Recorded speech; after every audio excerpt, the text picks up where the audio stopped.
Juan Kapitulo 6, versikulo 35. Si Jesus miingon kanila, "Ako mao ang pan nga naghatag sa kinabuhi. Ang muari kanako dili nagayod gutumon, ug ang mutuo kanako dili nagayod uhawon." Ang mga puno Pan sa kinabuhi. maglikon unta sa mong pagtuo ug gagaka kami sa pagtuman sa imong mahal nga kasuguan.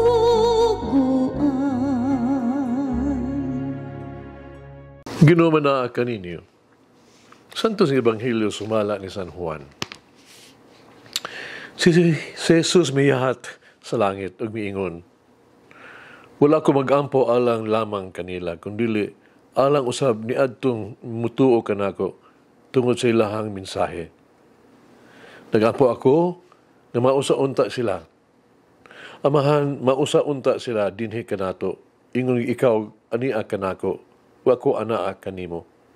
Ano mo tuo ang kalibutan nga ikaw mao'y nagpadala kanako. Ngatagan ko sila sa samang dungog nga imong gihatag kanako.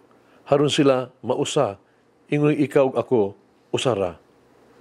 Ako anaa kanila, ikaw ania kanako. Aron sila mausa gayod. Ug sa ingon masayod ang kalibutan nga ikaw nagpadala kanako. Ug nga nahigugma ka kanako. Yung ikaw na higugma kanako. Amahan, gihatag mo sila kanako. Buod ko nga bisan asa ako ato asab sila. Aron makakita sila sa akong himaya. Ang himaya nga imong gihatag kanako. Kaya gihugma ko man kanako bisan, kinahigugma ka man kanako bisan sa wala pa buhata ang kalibutan. Amahan, nga matarong, kalibutan wala magkaila kanimo. Panakaila ako kanimo. O kini sila nasayod nga ikaw nagpadala kanako. Gipaila ko ikaw kanila o ikaw akong padayunon pagbuhat. Ano batunan usab nila ang imong gugma alang kanako. Magpuyo usab ako diha kanila. Ang Ebanghelyo sa Ginoo. Pasalamati ang Ginoo kay siya maayo, ang iyang gugma mulungtad hangtod sa kahangturan. Pasalamati ang Diyos sa tanang mga Diyos, ang iyang gugma malungtaron. Pasalamati ang Ginoo sa mga Ginoo, ang iyang gugma balungtaron.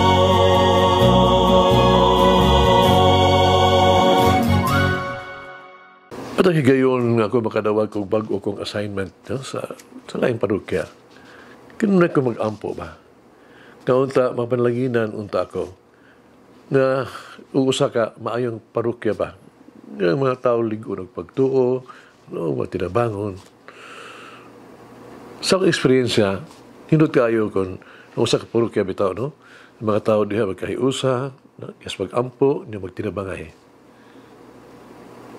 Ang pagrespeto sa usag-usa, suporta o pagpasalamat, makadasi kayo sa membro sa pagtubo o paghatag sa ilahang labing maayo.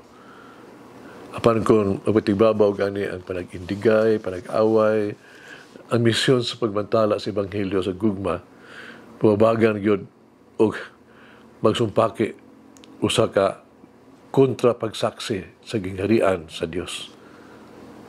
Nato ang maayong relasyon na dinhi sa Kristohanong katilingban, makatabang ka nato, mas masabtan ang pag-ampo ni Jesus samahan alang sa panaghiusa o gugma sa iyong mga disipulo ug sa nang mituo kaniya pinaagi kanila.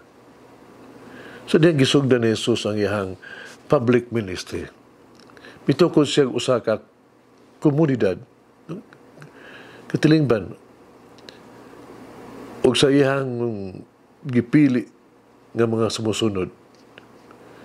Iyang gimantala ang giharian sa Dios pinaagi sa konkretong saksi sa iyang sa katilingban sa komunidad. Nabalo si Jesus nga lisod kaayong dawaton ang mensahe sa gugma ug pasaylo kung mga sakop diha sa Kristohanong katilingban dili maayo og relasyon sa isig usa. Ang kinabuhi sa komunidad usa ka makakumbinser jud kayo, the best witness pamaagi nga ebidensya nga ang mensahe ni Jesus tinuod ug posible gayon. Patay gayon nga dunay usa ka mauswagol nga komunidad sa pagtuo o gugma, ang mga tao madanig yun niini. Sa ilang nakita, tunggiun sa pag-atiman ang mga Kristohanon ang isig usa, daling masabtan sa mga tao ang mensahe ni Jesus. Ato ang konkreto nga pagsaksi, naghimos Ebanghelyo nga halos makapatinaw sa kaugalingon ngadto sa nagtan-aw kanato. Makatod kini kanila sa pagtuo kang Hesus, ingon nga gipadala sa amahan alang sa kinabuhi sa kalibutan. Ang pag-ampon ni Hesus alang sa panagiusa, takos nga to ang sinusuhon pagtagad. Kinahanglan natong dawaton ang hagit sa pasiugda o dialogo, pagpaambit o pagtinabangay diya sa Kristohanong banay o katilingban. Kinahanglan natong buntugon ang ato ang mga pagpipihig, pagkamahitason, tugutan sa Jesus, pagpakita ka nato sa dalan sa gugma, kalinaw, panagiusa, na mahimong tangkasaligan, efektibo yung instrumento sa pag-ayo o pag-uli sa usa ka na bungkag nga nagabahin-bahin nga kalibutan. Pag-ampag kita, ginong Jesus, imong gihatag ang imong bugtong anak, aron kami matuwag usab nga imong mga anak. Ginoo, tabangi kami nga mabuhi sa kalipay o grasya nining sa imong pagkabanhaw matag adlaw. Ihatag ka namo nga mga kasing-kasing nga magpasalamat sa imong sakripisyo. Ihatag ka namo ang mga matas nga nagtan-aw sa imong grasya ug nagbaya sa imong kaluwasan. Tabangi kami paglakaw di anang gamahanang grasya, isulti ang imuhang maayong balita sa kalibutan. Ang tanan alang sa imong himaya, among giampo, Ginoo. Amen. Oh Mary, lead me deeper to a deeper communication with God and others. Manangin ang Diyos magagahom sa tanan, Amahan, Anak, Espiritu Santo. Amen. May the Lord of the divine mercy bless us all, heal us from all diseases and suffering. Ayun unta niya kita, tanang mga sakit na sa lawas o sa kalag, body and soul. In the name of the Father, the Son, and of the Holy Spirit. Jesus, I trust in you. Amen. The bread of life will never hunger, says the Lord.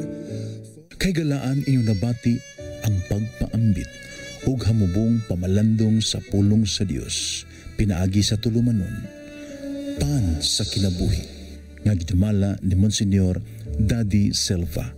Hangtod na usab sa sunod higayon, daghang salamat. The bread of life